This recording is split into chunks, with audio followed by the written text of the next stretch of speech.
The world. The world is hard. The world is difficult to navigate it. And I sit and I wonder why sometimes.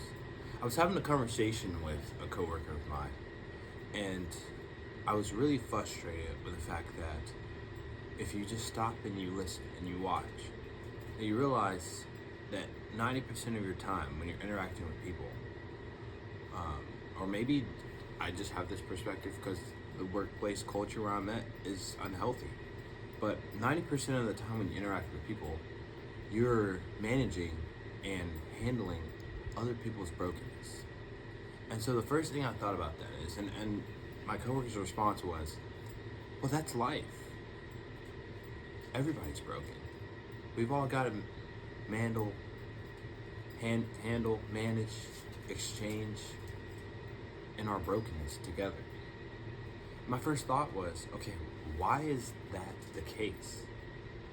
Now there's a story we know that we were made in perfect creation. We were made for work in the garden. We were made by a wonderful creator. That is how it should be. We should be at peace and love and harmony. But then there's the problem, which was sin. It was the fall. It was the apple. And so the next part of the story is where I feel like I was having that lack of faith, that struggle in understanding that the third piece of the story is hope. Is that there's still hope even in our brokenness through Jesus Christ. And I had to stop and realize that, one, that hope isn't when I'm still going to be living on this earth. It's going to be afterwards. So I have that to look forward to. And it helps me put it in perspective when I'm looking at all of that brokenness, is that all of that is going to be gone.